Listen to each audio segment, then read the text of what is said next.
నమస్తే welcome to our channel. నేను సిరి.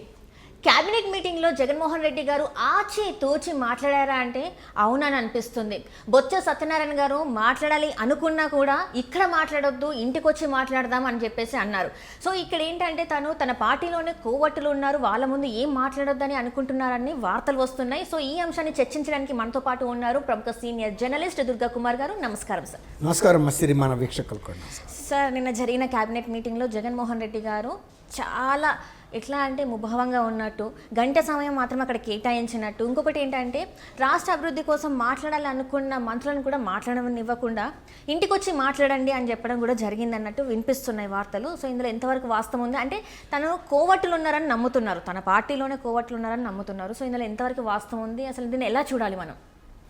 మనం బలంగా ధైర్యంగా ఉన్నంతవరకు మనకి ఏ విధమైన అనుమానాలు ఉండవు. ఎందుకంటే మన బలం మీద, మన ధైర్యం మీద మనకు విశ్వాసం ఉంది. మనం విజయం సాధిస్తామనే ధైర్యం ఇస్తాయి. ఎప్పుడైతే మనం బలహీనపడతామో, అధైర్యపడతామో, మన నీడ కూడా మనకి ఒక శత్రువుగా కనిపిస్తుంది.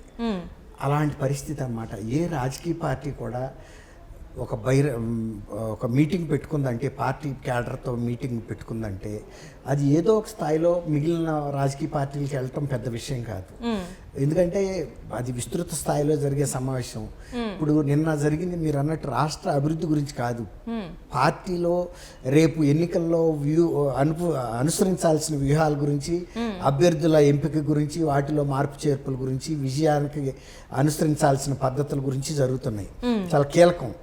కాబట్టి ఆయన ఉద్దేశం ఏంటంటే అక్కడ చర్చిస్తే ఇలాంటి చాలా రహస్యమైన అంశాలు, చాలా భద్రతాపరంగా జాగ్రత్తగా ఉండాల అంశాలు, అది శత్రువులకి అందుతాయి. ఇప్పటికే ఆయనకి ప్రశాంత్ కిషోర్ ఐప్యాక్ టీం మీద అనుమానం వచ్చింది.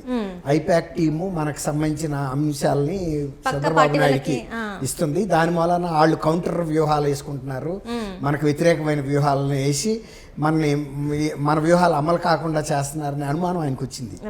ఎప్పుడైతే అక్కడ అట్లాంటి అనుమానం వచ్చిందో ఇక్కడ కూడా అదే పరిస్థితి.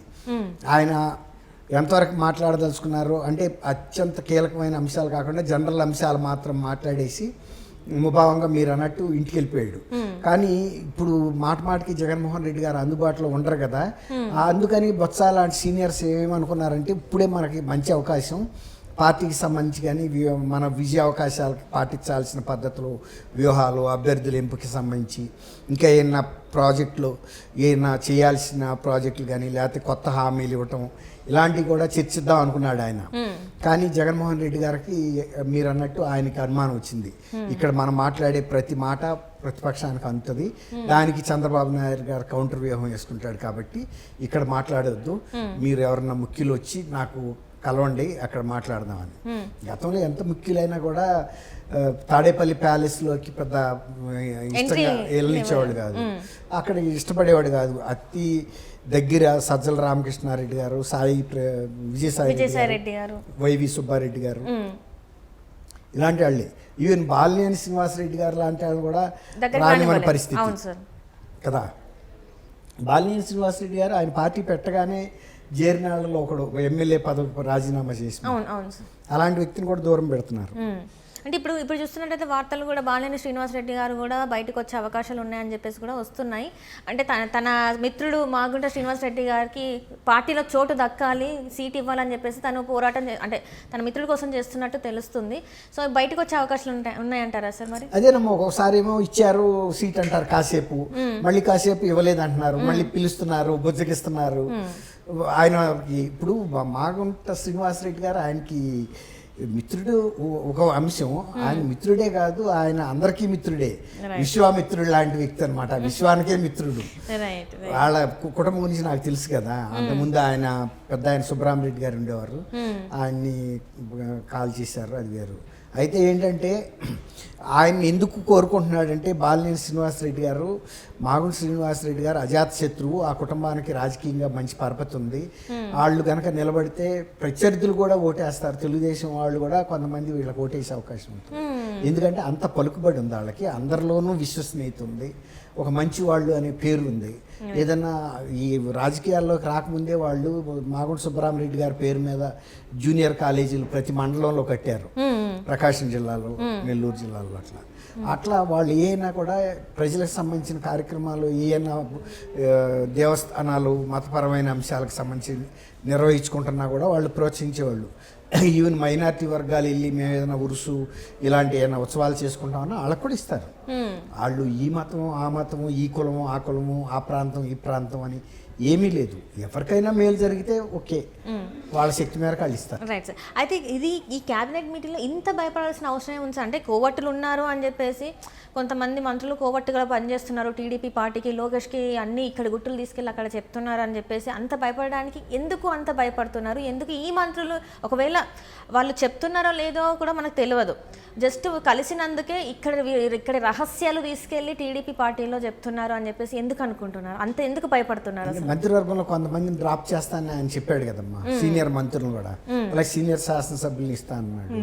అట్లాగే నిన్న అతి ముఖ్యమైన నాయకులు అక్కడ పార్టిసిపేట్ చేసిన వాళ్ళలో కూడా సీటు రాదు అని ముఖం మీద చెప్పున్నాడు. కాబట్టి వాళ్ళు పార్టీ పట్ల విశ్వాసంగా ఎలా ఉంటారు?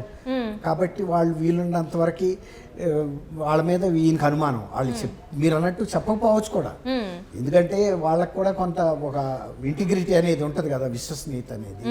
వాళ్ళు చెప్పకపోవచ్చు, కానీ ఈయనకు అనుమానం ఉండటంలో తప్పే ఉంది.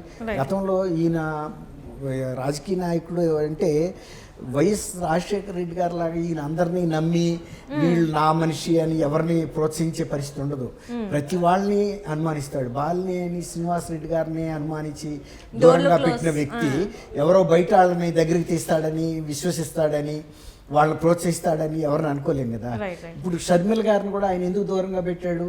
ఈమె రెండో అధికార కేంద్రంగా పార్టీలో తయారవుతుందనే కదా అంత సహకరించి నమ్మి.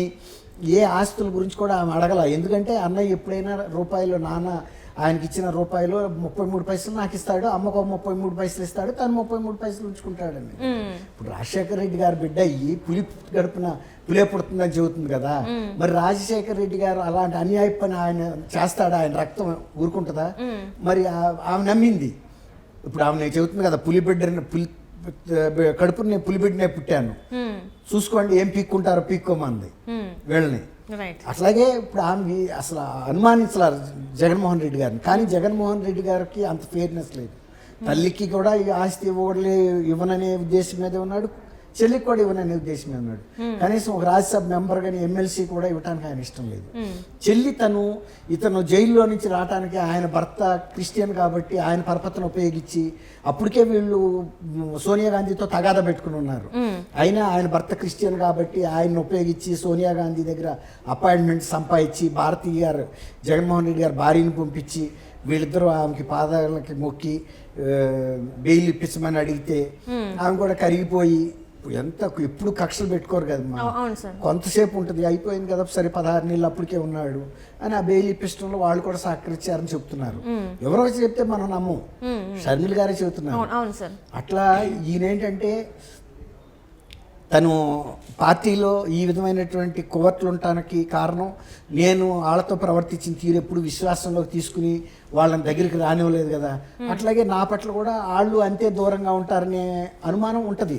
ఇప్పుడు దొంగని నమ్మలేడు కదమ్మా. ఇప్పుడు మామూలు ఆడైతే దొంగనైనా నమ్ముతాడు, ఎందుకంటే దొంగకు క్వాలిటీస్ అంటే తెలియవు కాబట్టి.